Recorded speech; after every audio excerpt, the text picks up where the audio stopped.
అందరికీ నమస్కారం. Welcome back to Raju channel. ఎలా ఉన్నారండి అందరూ? సో ఈరోజు వచ్చేసి నేను ఒక మంచి వీడియోతో మీ ముందుకు వచ్చాను. ఏంటంటే తిరుమల తిరుపతి శ్రీనివాసుని గురించి నేను ఈ వీడియో చేయబోతున్నాను. సో చాలామంది మనమందరం కూడా తిరుపతికి వెళ్తాము, ఎందుకంటే పవిత్రమైనటువంటి స్థలము. శ్రీ వెంకటేశ్వర స్వామి అక్కడ వెలిసారు కాబట్టి మరి ఆ యొక్క పవిత్రమైనటువంటి స్థలం గురించి మనము, ఆ దేవాలయం గురించి మనం తెలుసుకుందాం ఈ వీడియోలో. ఫస్ట్ ఇక్కడ వచ్చేసి మనం తిరుమల అంటే ఏంటి అంటే అర్థము, తిరు అంటే పవిత్రమైన, లేదంటే శ్రీ అంటే పవిత్రమైన అని అర్థం. మల అంటే కొండ, అంటే పవిత్రమైన కొండ అని అర్థం. మరి ఇంత పవిత్రమైన కొండలో శ్రీనివాసుడు వెంకటేశ్వర స్వామి ఎలా వెలిసారు అనేది మనము ఈ వీడియోలో తెలుసుకుందాము.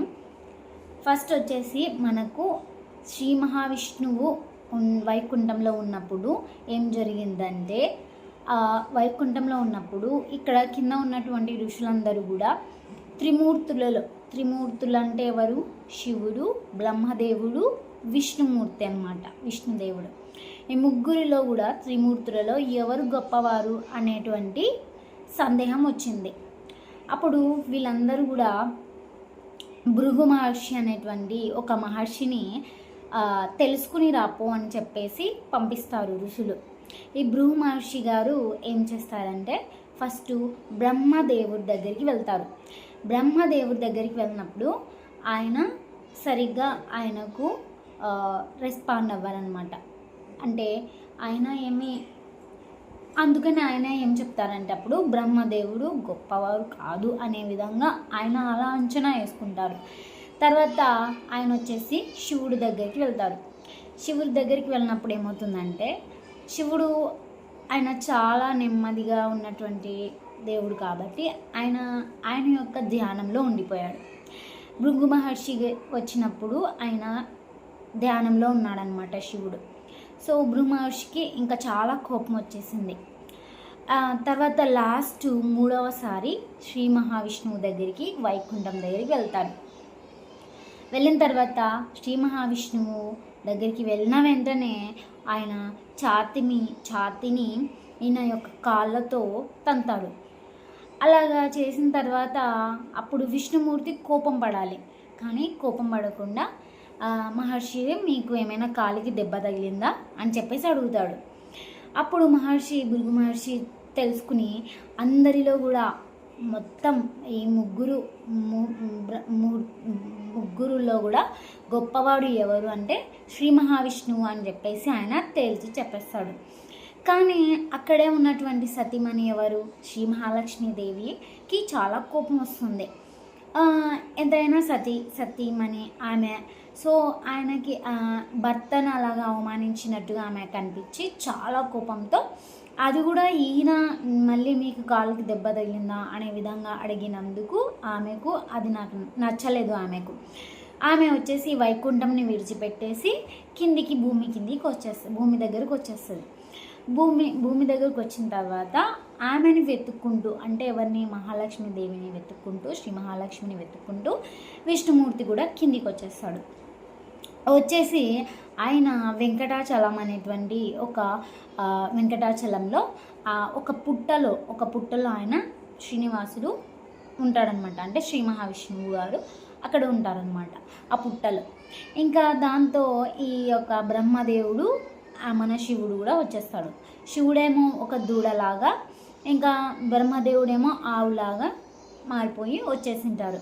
వచ్చేసి శ్రీ మహావిష్ణువు కిందికి వచ్చినప్పుడు త్రిమూర్తులలో ఇద్దరు కూడా రావాలి, ఆయన కూడా వచ్చేసారనమాట. వచ్చేసి ఆవులాగా బ్రహ్మదేవుడు వచ్చేసి శ్రీ మహావిష్ణువుకి రోజు ఇంకా అభిషేకం చేస్తూ ఉంటాడు అనమాట. పాలతోని రోజు అభిషేకం చేస్తూ ఉంటాడు. ఆ వెంకటాచలంలోని చోళు రాజు అనేటువంటి ఒక రాజు ఉంటాడనమాట. ఆ రాజుకి పవిత్రమైన ఆవు, అంటే మనకి ఇప్పుడు బ్రహ్మదేవుడు ఉన్నటువంటి ఆవు, అంటే ఆయన మార్పు చెందినటువంటి ఆవులో ఉన్నాడు కాబట్టి ఆయన పవిత్రమైన ఆవు అనమాట. ఇంకా ఈ చోళు రాజుకి ఆవు అంటే బాగా ఇష్టం. ఇంకా ఆవు రోజు పాలు ఇవ్వకోకుండా పోయి రోజు విష్ణుమూర్తికి అభిషేకం చేస్తూ ఉంటుందన్నమాట. దూడ కూడా ఆవుతో పాటు వెళ్తుంది, అంటే మన శివుడు అనమాట.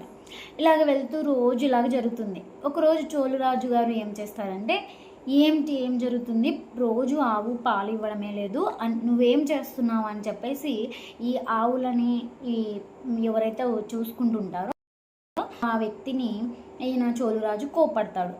దాంతో ఈ యొక్క ఎవరైతే తీసుకొని వెళ్తూ ఉంటారో ఆవుని, ఆ మనిషి ఆ కాపలాదారుకి ఆయనకి కోపం వచ్చి ఆవుని కొట్టడానికి వెళ్తాడు. ఎప్పుడు కొట్టడానికి వెళ్తాడు? పుట్ట దగ్గరికి వెళ్ళిన తర్వాత ఆవు పాలతో అభిషేకం చేస్తుంటుంది అనమాట శ్రీనివాసుడికి, అంటే మహావిష్ణువుకి.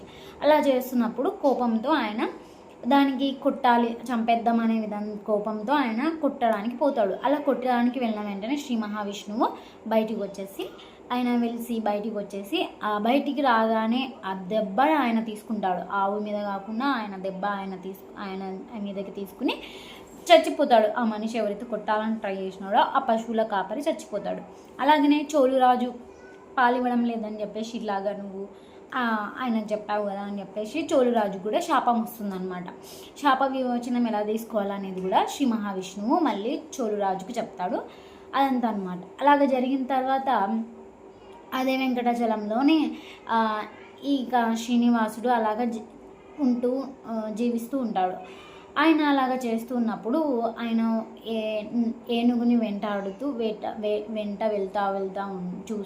వెళ్తూ ఉండగా అక్కడ అదేగా పక్కకు ఉన్నటువంటి ఒక పద్మావతి దేవి వేరే వాళ్ళకి జన్మించుంటుంది అనమాట. పద్మావతి దేవి ఇంకా ఆమెని చూసి ఇష్టపడి శ్రీనివాసుడు పద్మావతి దేవిని పెళ్లి చేసుకోవాలని నిశ్చయించుకుని పెళ్లి చేసుకుంటారనమాట. అంటే శ్రీ మహావిష్ణువు ఇంతకు ముందు ఉన్నటువంటి అవతారం ఏమిటంటే శ్రీకృష్ణ అవతారంలో ఉన్నప్పుడు, అంటే శ్రీకృష్ణుడు అవతారంలో ఉన్నప్పుడు ఎవరైతే యశోదమ్మ ఉంది కదా, యశోదమ్మ శ్రీకృష్ణుడిని పెళ్లి చేయాలి అనే కోరిక ఆమెకి ఉండిపోయి ఉంటుందన్నమాట. అందుకని ఆ కోరిక నెరవేరాలనే ఉద్దేశంతో ఈయన శ్రీనివాసుడు పెళ్లి చేసుకుంటాడనమాట. ఈ వెంకటేశ్వర స్వామి రూపంలో మళ్ళీ అవతారం ఎత్తి ఈ పద్మావతి దేవిని పెళ్లి చేసుకోవడం అనేది యశోదమ్మ చేస్తుంది. యశోదమ్మ ఏ విధంగా జన్మించుంటుందంటే ఆమె వచ్చేసి వకులాదేవిలాగా జన్మిస్తుంది అనమాట. వకులాదేవిలాగా ఆమె జన్మిస్తుంది. ఆకాశరాజుకి పుట్టినటువంటి కూతురు ఎవరంటే పద్మావతి దేవి. మరి పద్మావతి దేవితో ఈయనకి వివాహం జరుగుతుంది. ఎవరికి? శ్రీ వెంకటేశ్వర స్వామికి జరుగుతుంది. అంటే ఎవరు? సాక్షాత్తు విష్ణుమూర్తి అనమాట, విష్ణుదేవుడు. ఇంకా పెళ్లి చేసుకోవడానికి ఆయన దగ్గర చాలా డబ్బు కావాలి. ఆ డబ్బు కావాలని చెప్పేసి ఈయన అనుకుంటున్నప్పుడు ఆయనకు డబ్బులు ఎవరిస్తారంటే, ఇంకా పెళ్ళికి అంటే కళ్యాణం, శ్రీ వెంకటేశ్వర స్వామికి కళ్యాణం కావాల్సినటువంటి డబ్బు కావాలి. ఆ డబ్బు అంతా కూడా కుబేర స్వామి దగ్గర అప్పు చేసి తీసుకుంటాడనమాట. సో ఈ విధంగా మనకి కలియుగ దైవంగా శ్రీనివాస స్వామిని అందరూ కూడా శ్రీనివాస స్వామి కలియుగ దైవంగా ప్రార్థిస్తాము. ఇంకా శ్రీనివాస కళ్యాణం అనేది చాలా గొప్ప విశిష్టమైనటువంటి కళ్యాణంలాగా భావిస్తాము. ఇంకా ఇప్పుడు మనము తిరుమలలో ఇంకా విశిష్టమైనటువంటిది దర్శనం చేసుకునేది ఎవరిని అంటే వారాహస్వామిని ఫస్ట్గా దర్శనం చేసుకున్న తర్వాతనే శ్రీ వెంకటేశ్వర స్వామిని దర్శనం చేసుకోవాలి అని చెప్పేసి చాలా పెద్దగా ఉందన్నమాట దానికి. అది ఎందుకు జరిగింది అలాగంటే, ఇంకా వెంకటాచలంలో ఉన్నటువంటి ఫస్ట్గా ఉన్నటువంటి ఎవరు, ఇంకా ఈ పుట్టలో నుంచి వచ్చినటువంటి వెంకటేశ్వర స్వామి ఎవరైతే మహావిష్ణువు ఉన్నారో ఆయన బయటికి వచ్చిన తర్వాత ఆయన జీవించడానికి ఇంకా వెంకటాచలంలో నాకు కొంచెం స్థలం కావాలని చెప్పేసి వరాహస్వామిని కోరుకుంటాడు. ఈ వరాహస్వామి దానికి ఒక కండిషన్ పెడతారు. అదేమిటంటే, ముందుగా నీ గురించి వచ్చినటువంటి భక్తులు ఎవరైతే ఉన్నారో వారు మొదటగా నన్ను మాత్రమే దర్శనం చేసుకోవాలి, తర్వాత నిన్ను దర్శనం చేసుకోవాలి అనే విధంగా ఆయన షరతు పెట్టడం జరుగుతుంది. అప్పటి నుంచి సరే అని చెప్పేసి వెంకటేశ్వర స్వామి దానికి ఒప్పుకుని అక్కడ ఉంటాడనమాట. అందుకనే మనము తిరుమల వెళ్ళినప్పుడు ఫస్ట్గా మొట్టమొదటిగా మనము వరాహస్వామిని దర్శనం చేసుకున్న తర్వాతనే తిరుమల వెంకటేశ్వర స్వామిని మనం దర్శనం చేసుకుంటాము. అది ముందు నుంచి వస్తున్నటువంటి దానికి ఉన్నటువంటి రీజన్ ఏమిటంటే అదనమాట. మరి వారాహస్వామి అంటే ఎవరు కూడా కాదు, ఆయన కూడా విష్ణుమూర్తి అవతారంలో ఈ వచ్చినటువంటి అవతారంలో ఆయన కూడా వారాహస్వామి కూడా ఒక అవతారం.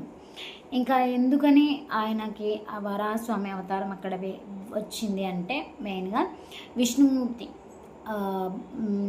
అక్కడ వచ్చేసి ఒక రాక్షసుడు ఉంటాడనమాట. అంటే ముందుగా శ్రీ విష్ణువు వరాహ అవతారం అవతారం ఎత్తడానికి మొదటిగా కారణం ఏమిటంటే ఒక రాక్షసుడు మొత్తం భూమిని తీసుకెళ్ళి సముద్రం లోపలికి తీసుకొని వెళ్ళాలని చూస్తుంటాడనమాట.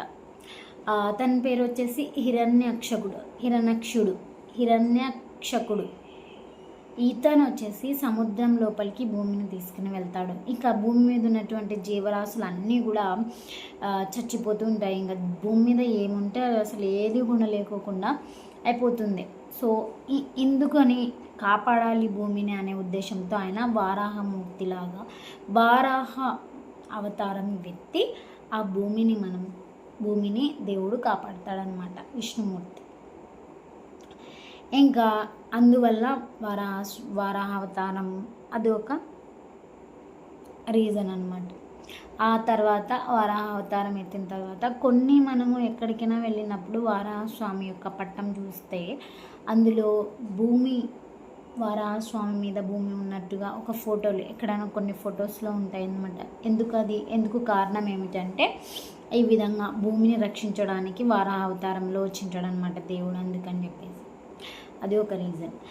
ఇంకా సరే, మనకి ఇప్పుడు అందరికీ కూడా తిరుమలలో ఉన్నటువంటి శ్రీనివాసుడు ఎలా వెలిసాడనేది మనకు తెలిసింది కదా, అర్థమైంది కదా. మరి ఇప్పుడు పద్మావతి దేవిని పెళ్లి చేసుకున్న తర్వాత మహాలక్ష్మీదేవి మళ్ళీ వెనక్కి వస్తుందన్నమాట. వచ్చిన తర్వాత ఈ విషయం తెలుస్తుంది. ఇంకా పద్మావతి దేవిని చూస్తుంది, లక్ష్మీదేవికి కోపం వస్తుంది. ఇద్దరికి వాగ్లాట అంటే గొడవ, ఇద్దరికి మనస్పర్ధలు రావడం జరుగుతుంది. ఈ రెండింటిని తట్టుకోలేక అంటే ఈ రెండింటి మధ్య ఉన్నటువంటి సంఘర్షణ ఆయన తట్టుకోలేక శ్రీనివాసుడు తిరుమలలోనే అలాగనే నిగ్రహస్తుడిగా ఉండిపోయాడు. అలాగా తిరుమలలో ఉండిపోయాడు అనమాట. ఆ తర్వాత వారిద్దరూ మళ్ళీ శ్రీనివాసుడు అలాగా ఉండడం, శ్రీ వెంకటేశ్వర స్వామి అలాగా ఉండడం చూసి ఇద్దరు కూడా భార్యలు సతీమణులు చాలా ఆయన మీద ఇష్టం ఎక్కువ కాబట్టి వాళ్ళిద్దరు కూడా ఆయన గుండెల మీద మళ్ళీ అక్కడే వెలిసిపోయి అక్కడే ఉండడం జరుగుతుంది. సో మనం తిరుమల వెళ్ళినప్పుడు వెంకటేశ్వర స్వామిని దర్శనం చేసుకుంటే ఖచ్చితంగా ఇంకా పద్మావతి దేవిని లక్ష్మీదేవిని దర్శనం చేసుకున్నట్టే అని అర్థం. ఇప్పుడు మనం తెలుసుకున్నటువంటి ఇక్కడ మనము పద్మావతి దేవిని అంటే లక్ష్మీదేవిని వెతుక్కుంటూ వచ్చినటువంటి విష్ణుమూర్తి ఎందుకని పద్మావతి దేవిని పెళ్లి చేసుకున్నాడు అనేటువంటి ప్రశ్న ప్రతి ఒక్కరికి వచ్చే తీరుతుందన్నమాట. దానికి ఒక పెద్ద కారణం ఉంది. అదేమిటంటే శ్రీరాముని అవతారంలో ఉన్నటువంటి విష్ణుదేవుడు శ్రీరాముని అవతారం ఎత్తినప్పుడు అప్పుడు ఏం జరుగుతుందంటే ఆయన అంటే విష్ణుమూర్తి అంటే చాలా ఇష్టమైనటువంటి వేదావతి ఆయన కోసం తపస్సు చేస్తూ ఉంటుంది. అంటే ఆ తపస్సు ఎలా ఉంటుందంటే విష్ణుమూర్తి ఆమెను మెచ్చాడనమాట. ఆ విధంగా ఆ విష్ణుమూర్తి శ్రీరాముని అవతారంలో ఉన్నప్పుడు విష్ణుమూర్తి ఆమెను పెళ్లి చేసుకోలేడు. అందుకని చెప్పేసి ఆ తపస్సుకి ఆమెను మెచ్చి నేను ఇప్పుడు ఏకపతి వ్రతుడిని కాబట్టి నేను పెళ్లి చేసుకోలేను, నువ్వు మళ్ళీ నేను శ్రీనివాసుని శ్రీ వెంకటేశ్వర స్వామి అవతారంలో వచ్చినప్పుడు నిన్ను తప్పకుండా వివాహం చేసుకుంటానని చెప్పేసి ఆమెకు మాట ఇస్తాడనమాట. ఆ మాటను ఆయన ఈ శ్రీనివాసుని అవతారంలో ఉన్నప్పుడు పెళ్లి చేసుకుంటాడు. ఇంకా విధంగా పద్మావతి దేవిని మనము ఏ విధంగా తెలుసుకుంటామంటే శ్రీరాముని అవతారంలో ఉన్నప్పుడు విష్ణుమూర్తి ఇంకా సీతాదేవి ఏవైతే ఇప్పుడు సీతాదేవి ఉన్నారు కదా, సీతాదేవిని రావణాసురుడి తీసుకుని వెళ్ళాడని చెప్పేసి చాలామంది కూడా అనుకుంటారు. ఎందుకంటే వాల్మీకి రామాయణంలో అలాగ రాసుంది. కానీ ఆధ్యాత్మ రామాయణంలో ఏముందంటే ఈ సీతాదేవి యొక్క స్థలంలో ఏమైతే వేదావతి ఉంది అంట. వేదావతిని సీతాదేవి రూపంలో ఉండడం, ఆ వేదావతిని ఈయన రావణాసురుడు తీసుకుని వెళ్ళాడు అని చెప్పేసి మనకు ఆధ్యాత్మ రామాయణంలో ఉంది. ఇక్కడ ఎవరైతే తపస్సు చేస్తున్నారో వేదావతి దేవుని కోసం విష్ణుమూర్తి కోసం తపస్సు చేసేటప్పుడు ఆమె పతివ్రతగా ఉండి తపస్సు చేయడం చూసి రావణాసురుడు ఆమెను ఇట్లాగా మిస్బిహేవ్ చేయడం జరుగుతుంది. అలా చేసినప్పుడు ఈమె వేదావతి నువ్వు చచ్చిపోవడానికి కారణం నేనే అవుతాను అనే విధంగా ఆమె చెప్తుంది. ఆ మాట ప్రకారంగా సీతాదేవిని అపహరించాడు అని చెప్పేసి మనకి వాల్మీకి రామాయణంలో ఉన్నప్పటికీ కూడా వేదావతి అంటే ఏవైతే పద్మావతి దేవి సీతాదేవి స్థలంలో ఉండడము అప్పుడు అగ్నిదేవుడు సీతాదేవి దాచిపెట్టాడనమాట. ఇంకా ఇప్పుడు శ్రీరాముడు సీతాదేవిని అపహరించాడు, ఇలాగా జనాలు తప్పుగా అనుకుంటారు అనే విధంగా ఆయన ఆమెకు అగ్ని పరీక్ష పెడతాడు. అంటే సీతాదేవి అగ్ని పరీక్ష పెట్టుకుంటుంది లక్ష్మణునికి చెప్పి. ఆ అగ్నిలో దూకినప్పుడు అప్పుడు నిజమైనటువంటి సీతాదేవి బయటకు వస్తుంది. అదేవిధంగా సీతాదేవి రూపంలో ఉన్నటువంటి వేదావతి కూడా నిజమైనటువంటి ఆమె వేదావతి రూపాన్ని పొందుతుంది. ఈ విషయము శ్రీరాముడికి తెలుసు, సీతాదేవికి కూడా తెలుసు అని మనకి ఆధ్యాత్మ రామాయణంలో రాసి ఉంది. కానీ మనకి వాల్మీకి రామాయణంలో సీతాదేవినే అగ్ని పరీక్షకు నిలబడింది అని చెప్పేసి మనకు రాసి ఉంది. కానీ రెండిటికి కారణం ఉంది. అందుకని చెప్పేసి ఈమె శ్రీనివాసుని అవతారంలో ఉన్నప్పుడు, వెంకటేశ్వర స్వామి అవతారం ఎత్తినప్పుడు పద్మావతి దేవి విష్ణుమూర్తిని పెళ్లి చేసుకుంటుంది, వివాహం చేసుకుంటుంది అని మనకు పురాణాలు చెప్తున్నాయి. శ్రీ వెంకటేశ్వర స్వామిని తిరుమల దర్శనం చేసుకున్నప్పుడు మనకు ఉండేటువంటి మనస్సు చాలా ప్రశాంతంగా ఉంటుంది. మన కోరికలు ఎప్పటికీ నెరవేర్చడానికి కలియుగ దైవంగా ఇక్కడ మనకు శ్రీనివాసుడు వెలిసాడు.